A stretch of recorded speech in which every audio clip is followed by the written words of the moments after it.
I'm truly thrilled to be here because actually it's my second time to support a European client, a big name in AI from Europe. When I entered this very building at 7:45 a.m., I had an urgent need for coffee. There's a lovely catering team, and there is a lovely Chinese girl working there. Her name is Zhu Xiu. And she revealed that she's a data scientist. She's a student. And this is actually a moment where we see there's a real wave of democratization going on in AI. When I was going to conferences about AI in 2014 and 2015, there were rooms of predominantly men. Acne was everywhere and hoodies.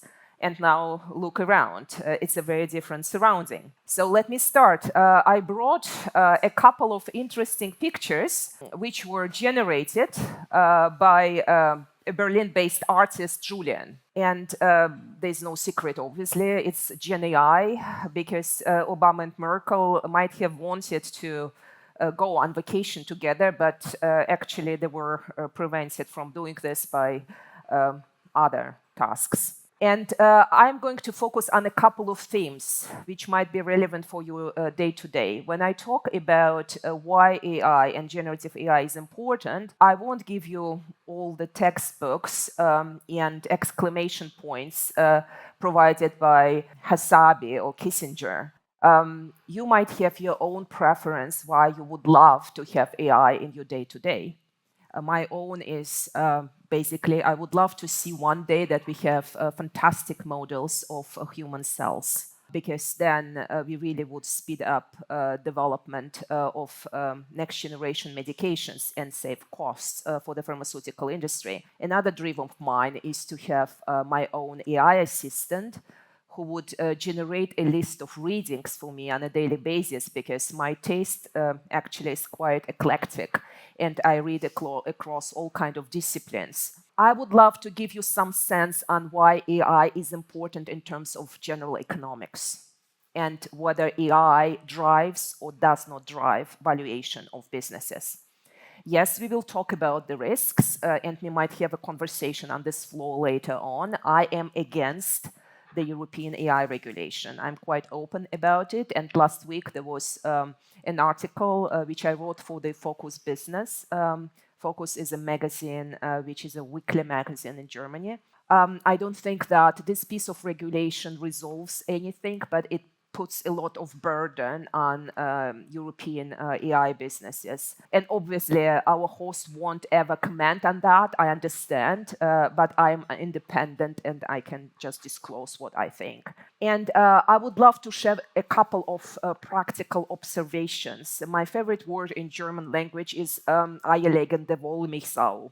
And it's really impossible to translate into any other language. And by the way, we have 7,000 languages in which people write and actually produce literature. So good luck, LLMs. But for me, actually, this is the translation of kind of an animal which gives everything, starting with eggs, going to the milk, skin and fur. And obviously, such an animal doesn't exist. And this is the state of AI today. It might evolve, but due to the architectural issues, we still have limitations in the contemporary architecture of what we use day by day. Let's just recall what is AI. So the frank answer, the most general answer, AI is more or less machine learning today. I've just finished my first children book on AI, where I teach kids about AI in the most entertaining way. And I research about definitions of intelligence for this book, and they are 567. And now just take this treasure of human mind and apply artificial to it, so you end up in a jungle. But obviously, if I call on Mark Andreessen, he talks about AI as a combination of mathematics and code, software code, to actually mimic human reasoning, human language, the capability of humans to see, to process the language in machines. And there are two ways to mimic. One way is modeled on a human brain. And by the way, on a very particular segment of the human brain, which is the neural cortex. So there is some research going about hippocampus and its role in human intelligence. There is a ton of studies about human spine and how spine and emotions correlate. But still, what is current AI, this is modeled most predominantly on the neural cortex. And those neural networks, which we all know and love, this is the feature of the neural cortex of humans. And then there's something which is mathematical abstractions, and there are tons of different models. When I was working 30 years ago at the Munich Reinsurance Company, we were using Bayesian networks. We were not calling those AIs. But Bayesian is actually state of the art in many companies which are calling themselves AI today and provide fantastic results, excite their investors and customers. Gen AI, I understand that this audience is quite sophisticated and understand what Gen AI does. But let me just give you a very simple explanation, which I provide to my 14 years old. So just imagine you have a house, and there are 3 rooms in this house. And you love Marc Chagall art. You put quite a talented artist in one room. And this artist will be called the generator. And this artist is talented. He will produce fakes of Chagall. There's a second room in this house. And in this room, you are going to put a police officer who is quite famous in detecting fakes.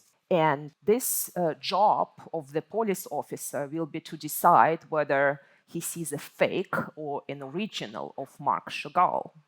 And then there will be a third room in the house full of the originals. And then you start a race. So the room number 1 and the room number 2 will be in competition. You will go to the police officer and show this person a picture which might be an original or might be a fake. And the police officer will need to provide a response, yes or no, fake or real. If he is correct and say it's fake, you go back to the artist and provide him with feedback. If the police officer is wrong, you might actually provide feedback to him. And only you and the algorithm will know what you are showing to those 2 rooms. And at some point in time, you generate so many fakes and you generate so many guesses of real or not that you sit on a huge database of synthetic data. And at some point in time, you do not know what is real and what is fake. And obviously, you are the most revered secret in the whole house. You are the algorithm. And so those algorithms are put to work and generate this. And this is lovely. And I'm going to show you another example. I advised for a couple of months the creation of the 10th Symphony of Beethoven. And I'm just putting my phone quite loud.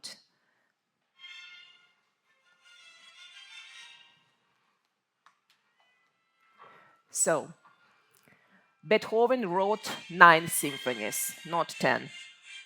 And he started the 10th. He created half a page of a text. And it was a little scherzo. So the project was actually born in the Karajan Foundation in Salzburg. I live in Salzburg. And what was going on there, we put into the machine the whole corpora of the text of Beethoven, and then we augmented this text with everything which was written around the time Beethoven was creating. And then, obviously, there was a composer who was a conductor in the whole process, generating pieces of music, and we were listening. And at some point in time, this symphony was born. What is very interesting when you work with professional musicians, they can't really distinguish where the scherzo of Beethoven ends and where AI takes over. To my personal taste, but I really I go to the concerts mostly every week. The music is quite flat comparing to the late Beethoven, but it's a wonderful piece of music. I would have loved to bring you a piece of code, but I could not do it. When I use GenAI to code, I write maybe for 2 minutes and then I debug for 38. So it's still not there. It might change or it might not, depending on how those LLMs evolve and what will happen with Llama, which, by the way, I really support. I think there are two big evils in the world, not just in AI, but altogether. One evil is centralization and another evil is complexity. And actually, Llama gives the world this opportunity to truly democratize and decentralize. And I was very pleased about the assistant you are building. I think such assistants will help to reduce complexity, because complexity is actually the domain for lawyers. And I understand there might be lawyers in this room and they have their purpose, but sometimes they overcomplicate what should be easy and actually lovable. The lovely person in this picture is Andrew Ng. This is one of the most prominent AI scientists around the globe. He's a former Alphabet or Google Brain. He created Coursera. He went to China to work for Baidu. He could not stand up the bureaucracy of the Chinese corporate world. He returned to the United States and he has a fund investing into AI applications. And Andrew is comparing AI to electricity. What does it mean actually? It's not just a piece of a sentence on a PowerPoint. It means that everything around us will have some element of data embedded into this somethingness.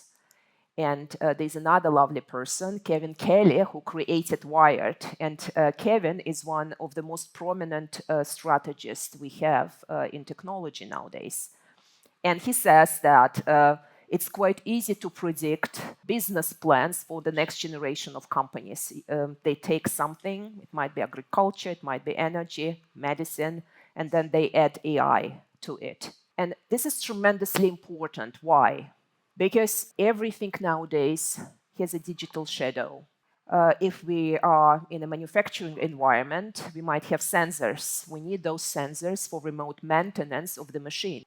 So the machines have a digital shadow, which is mirrored with the help of those sensors. If we have cats, they might have a piece of technology embedded into them to generate a digital shadow of an animal moving in the neighborhood, etc., etc. And those digital shadows contribute to hard numbers. And those hard numbers mean that they influence the valuation of the companies. I started looking into valuations around 2014.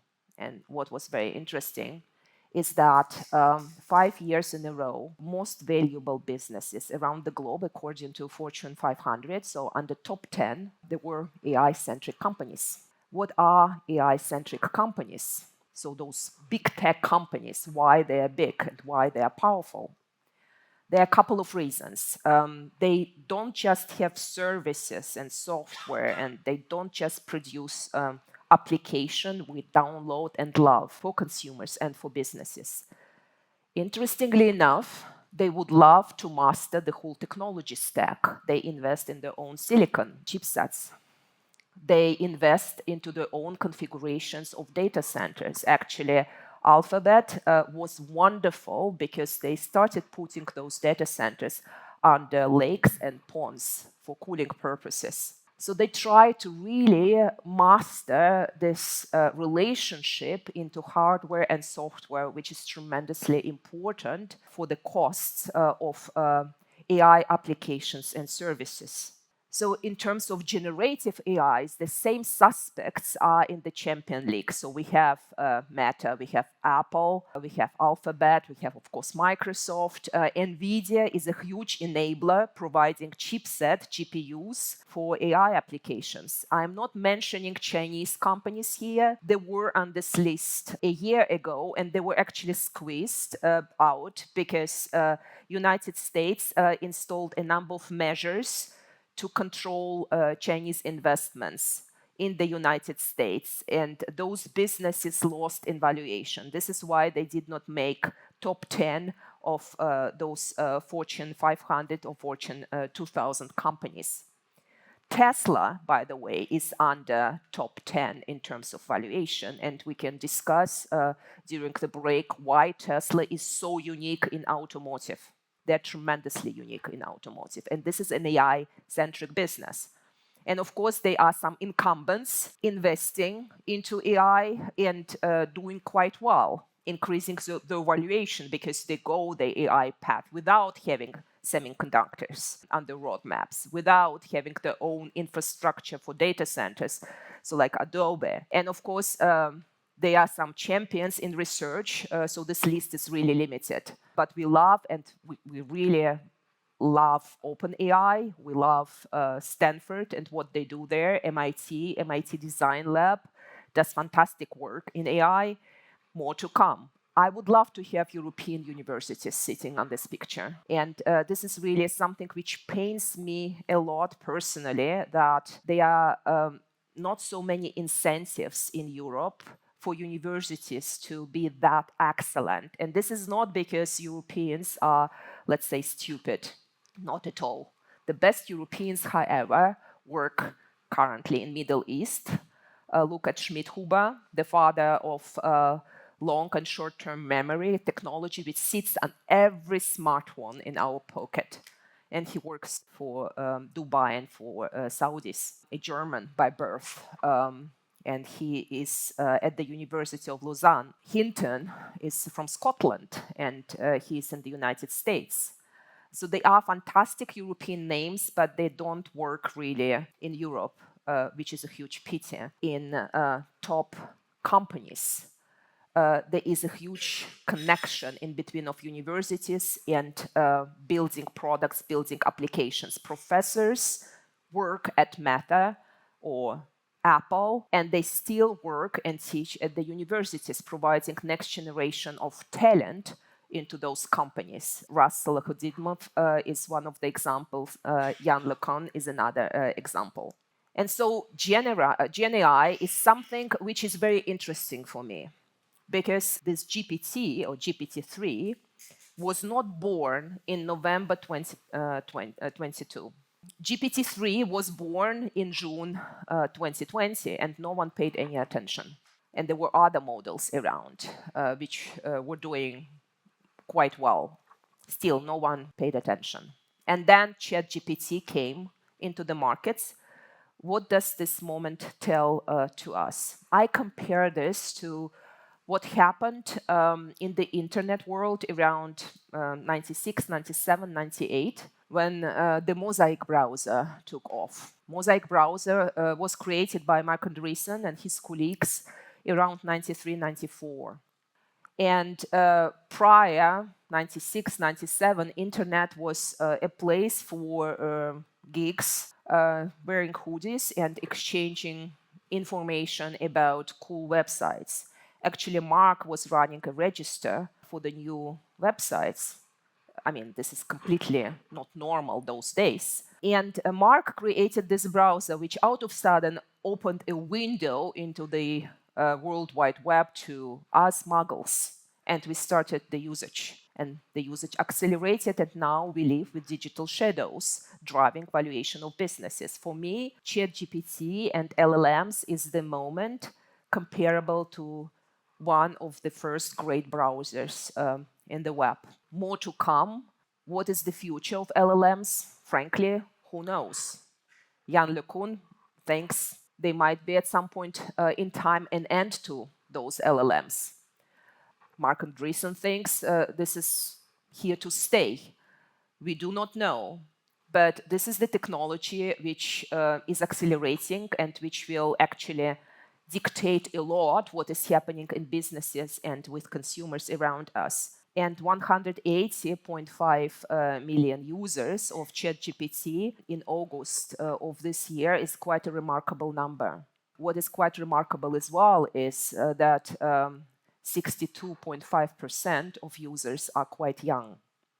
And this tells companies a story. It tells the story that the next generation is there using the technology and putting certain demands on corporate structure, on the way the processes are being run in those businesses, and on the ways the education, formation, and development of talent is being done in those businesses. And this is what I always love to repeat. We might all be in technology, but ultimately we are all in people business. Let's come now to the risks. 2016, AlphaGo, the machine of DeepMind, which was then acquired by Google or Alphabet, winning against Leo Sedol, who was the Go champion from South Korea. Go is a very difficult game board, much more difficult than chess. And this machine won. And that was a Sputnik moment for example, AI investments in China. Why do I call it a Sputnik moment? 2016 was a year where obviously Trump took the presidency in the United States, and Obama went out. Obama's administration, in the last year of Obama, produced 3 major reports on AI, about AI and labor market, AI and national security and defense, and AI and general economics. And those reports were in some cupboard. So Trump did not look into them for the first 3 years of his presidency. But Chinese took those reports, they replaced the world United States with the world China, and more or less it was copy-paste, like Google Translate, and they put a number under those reports, 150 billion US dollars of investments to bring China into the champion league of AI and actually to win the AI race by 2030. So AlphaGo, Go Play, game board, and now we are in 2023. And Financial Times on February 17 writes an article about the defeat of Kata Go, which is one of the major machines playing Go, by an amateur player, not the world champion. How did it happen? It happened because this human being discovered that the machine did not have a concept embedded into this machine, and the concept was a concept of a group. So he could outmaneuver and out-trick the machine. It was not the brute force of mathematics. It was maneuvering, human logic, and he won in 4 out of 5 games. Actually, no one paid a lot of attention to this, but a couple of folks who were actually reminding us that there is a huge gap in the architecture of neural networks and of those deep learning models, which is the base for contemporary Gen AI, etc. And this is actually the Achilles heel of those deep learning models, which can't master what is called the distribution shift. So distribution shift is a situation when a machine learns and it wants to apply learnings to a very novel situation. And sometimes it leads to what is currently called hallucinations. Machines hallucinate, and if ChatGPT hallucinates, it's kind of funny. So, for example, my husband is a surgeon, and we asked ChatGPT-4 whether he could operate using Christmas cookies in our kitchen, and ChatGPT said, "Go along." And by the way, this perfume of the cookies, the seductive smell, will keep the patient into a deep sleep mode. allowing you to do your surgery. And Fast Company, which is a magazine in the United States, asked ChatGPT to produce a report of a quarter results for Tesla. And the text was phenomenal. It was great. But all the numbers were made up. And obviously, the numbers were already disclosed on the web, so it was not about some secretive stuff. I asked Bard, what kind of articles and books have I ever written? And Bart produced a list and invented 2 books. I would have loved to actually have them on my resume, but I have never written them. So it was a hallucination. And in my children's book, there is a situation where the robot produces a piece of poetry because he wants to see La Tour Eiffel, and he puts La Tour Eiffel into Rome, next to the Colosseum, and that was a real mistake by GPT-3 model. The mistakes are fixable, so we are evolving.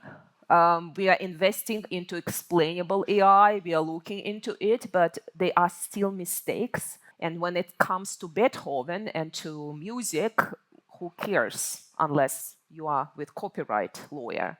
But if we go into something more substantial, it might actually be a question mark.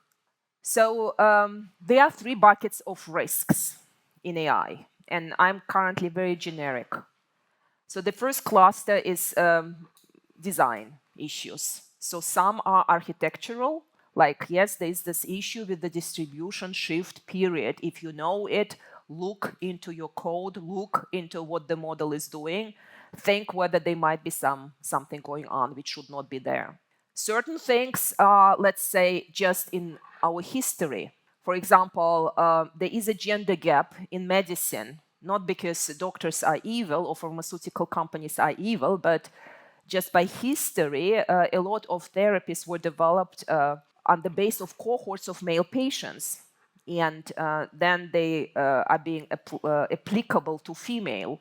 I read, I do not know whether this is true, that, for example, hormone therapies for women were developed on cohorts of male patients. And I mean, this is something I don't need to be a doctor for. Yeah, so this is, I mean, male hormones and female hormones are really different. And this is in the history, it sits there. Can we close the gap with synthetic data? Question mark. What are the domains where we might generate synthetic data to close the gaps? I think health is something different comparing to mimicking self-driving miles, which are not really self-driven. The second bucket of risk is something which is really worrisome for me. AI is a technology family. It's a tool, or tools in plural, and it might be used by great guys like you, and it might be used by crooks. Cyber criminals will use AI in all kind of flavor, making our life difficult. And actually, we can't stop it. We can't write those laws to stop them. And for me, a crime is a crime is a crime. There are criminal laws and criminal liabilities. If I penetrate this building and use a revolver, it's a criminal liability. If I penetrate this building by, let's say, mimicking Rachel's voice and face, it's criminal liability. So there are already regulations kind of, protecting, but those regulations won't stop criminals from using the technology. And last but not least, a so-called human in the loop. So defy the human and defy the loop. So there are 2 flavors to this. Human is always in the loop because humans really need to pre-process data. There's a lovely company, Amy AI, which is about an assistant. The company is based in New York. It has 170 employees. 90 employees are cleaning data. They don't do anything else. And the company is doing just an assistant to schedule meetings between, for example, of myself and Kurt, that we don't mix the Starbucks we need to meet in. There are several Starbucks, obviously, in Manhattan. So now try to imagine a bureaucrat sitting in Brussels trying to define a human and the loop. And then obviously there are situations where there will be always a co-pilot, whether the AI is a co-pilot to human or human a co-pilot to AI. In China, certain surgeries are provided with the help of AI because they simply don't have human bodies on the ground. So they must use telemedicine and technology to cope. There are 20,000 Chinese and one eye doctor, just as an example. So they need to do something about it. And there will always be human supervision in such procedures. Self-driving technology might use human co-pilots for many, many years to come. And just a reminder, I understand you are not in cybersecurity, but in valuation of businesses, digital assets, which are increased in volume and in value with the help of AI, those assets comprise currently 90% in valuation of companies. In 2012, 2014, when I was looking into it, it was like 12 to 14%. And criminals, they steal data, they disturb processes, all those ransom stories. For example, if one critical system is down, like a payment system, it's approximately 30,000 per hour. And then there are regulatory fines. If you are Siemens or GE, a huge corporation, you might be subject today of 180 regulations on data and cyber, because there's no such a thing as a cyber law of Europe or cyber law of the United States. There are industries, there are buckets of technology, there are certain procedures, and we need to pay attention. So my advice is just think about it, and if you build an application and work with a partner, ask a question, do we have security in mind when we do something? And this brings me to one of the most important saying of this keynote. AI is difficult, and you need fantastic partners to be great in it. It's very difficult if you aren't big tech to implement AI, because AI, being an old tech from 50s and 60s, is still in nation state, and the operating manuals, the blueprints on how to be best in class are still being written. I have a background in semiconductors because I was a CEO of Qualcomm Europe. In semiconductors, there's this Moore's law. So every 6 months, the amount of transistors on a single piece of silicon doubles, which means for muggles, the costs are going down. There's no such a thing in AI right now, because if we look how compute demand exploded from 2012 to now, it's 300,000-fold. But the amount of transistors on those GPUs, graphical processing units of NVIDIA, extended just fourfold. So there's no ratio. What is going to happen? I guess the next generation of billionaires will come out of companies closing this computational gap and investing into enablers and actually software plus hardware, easing the life of our host and other companies in AI. If you are very AI-centric, you might spend 25% of your revenues on cloud. So if you have help with that, then use all the help you can. And once again, human in the loop will cost you probably 15% of your revenues if you are truly AI-centric and can't contemplate this amount with something else. So last but not least here, and this is why eierlegende Wollmilchsau, so this animal producing eggs, wool, milk, doesn't truly exist. The functionalities quite often sit in long tail. And if you really are capable to define 40-50% of all the parameters before training your model, you're a genius. So what can you do in such a situation? Complexity, reduce the complexity of your modeling. Talk to your partners prior starting doing stuff. Then always think that AI is not just something. It's not software as a service where the machine reads from a database. It's a software, yes, data, yes, plus service. So this is why, for example, SaaS margins of 60-70% are unknown to AI-centric businesses. And then you need to be ready that the technology stack might change. We are still in early days. And I applaud really every single person in this room because you are still doing it and you are trying. And there's no failure. They are always trying and learning in AI. And last but not least, learning from the incumbents and from the traditional industries, stickiness sometimes comes not because you are kind of, in this loophole of a technology, but because the company is a great partner, has great marketing, tells stories, and really gives you time and contributes all the efforts to make you successful. Which brings me to this nice gentleman. Anthony Scriffignano is one of the best data scientists around the globe. He is Data Scientist of the Year of 2018. His IP actually helped United States to actually catch Bin Laden. And he is a chief data scientist at Dun & Bradstreet, which is one of the most important enterprise data companies in the world. And Anthony is always saying, start with the question. You are not going to a doctor because you have some penicillin affinity, but you go there because you are sick and you would like to be better. Start with the question, what is the most important question? When he was modeling the Japanese data set after the Fukushima tsunami, so Japan stopped reporting data back then, the most important work was not to model, but to formulate a precise question. And that was, what businesses are still in existence? Nothing else. And then he knew how to do it. Because you will receive all the slides, I won't actually read all the questions, but when we deploy, we are always in those magical triangles, strategy, then technology and deployment itself, where you are asking what kind of data do I have? Is the data with me, or it might be with the partner? Where does it sit?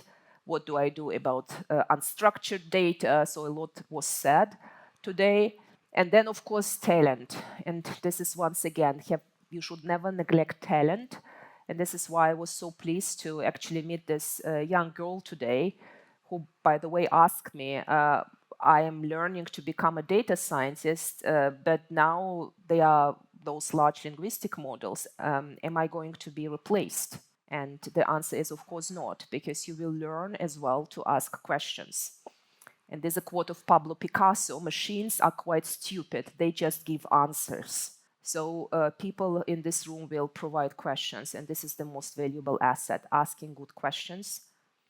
But talent is important, and you might be chief digital officers, you might be in data, but you might need to expand your portfolio and become a coach, because young employees and older employees might want your time to talk to them, to bridge the digital divide and to explain what is going on. And I would like to close with a quote which is very close to my heart. It's Upton Sinclair, famous American writer.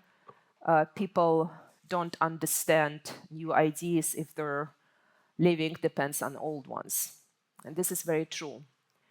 The success of AI and AI deployments in companies depend on culture.